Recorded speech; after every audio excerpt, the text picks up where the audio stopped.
सरला नाम की एक औरत थी और उसका बेटा था मोटू। और मोटू की पत्नी हमेशा अपने चेहरे पर घूंघट लगाए रहती थी। वो कोई भी काम करने के लिए जाती थी तो अपने चेहरे से घूंघट को नहीं हटाती थी।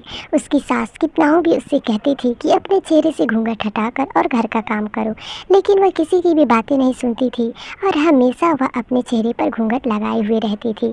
या फिर वह रात का समय हो, वह सोने के लिए जा रही हो, तब पर भी वह अपने चेहरे पर घूंघट लगाए रहती थी। या फिर वह सुबह के समय में नहाने धोने के समय बाथरूम में जाती हो, तब पर भी अपने चेहरे पर घूंघट लगाए रहती थी ताकि उसे कोई गांव वाला ना देख सके या ना ही घर वाला देख सके। वह इतनी ज़्यादा घूंघट लगाती थी कि उसके सासू अम्मा को उसके ऊपर शक होने लगा था। और वह बुढ़िया सोचती है कि आखिर इसके चेहरे पर है क्या जो यह हमेशा घूंघट के अंदर ही रहती है।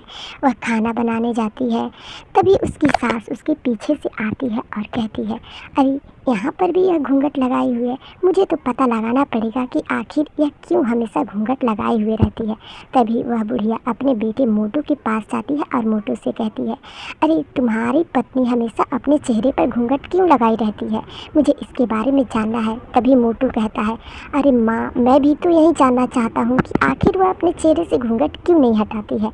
तभी वे दोनों कहते हैं कि चलो रात के समय छिप कर देखते हैं कि वह अपने चेहरे से घूंघट हटाती है कि नहीं। तभी रात का समय होता है और वह अपने कमरे में सोने के लिए जाती है। जब भी वह अपने चेहरे से घूंघट हटाती है तो वह एक चुड़ैल के रूप में बदल जाती है।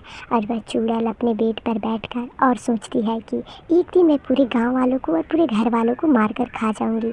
तभी उसके पीछे से मोटू और उसकी सासू अम्मा आकर और उसको आवाज़ लगाने लगते हैं। तभी मोटू कहता है, अरे तुम कौन हो।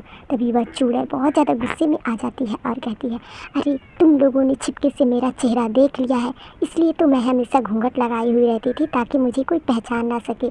लेकिन तुम लोगों ने मेरे साथ धोखा किया, अब मैं तुम सभी को नहीं छोड़ूंगी। तभी मोटू अपनी जादुई शक्ति से उसके ऊपर एक जादू छिड़क देता है और वह चुड़ैल जलने लगती है और जोर जोर से चिल्लाने लगती है कि मोटू तुम मुझे छोड़ दो। लेकिन मोटू कहता है कि तुम एक चुड़ैल हो, इसलिए मैं तुम्हें नहीं छोड़ सकता हूँ और तुम घर वालों के लिए खतरा हो और ऊपर से गाँव वालों के लिए भी खतरा हो, इसलिए मैं तुम्हें मार डालूँगा।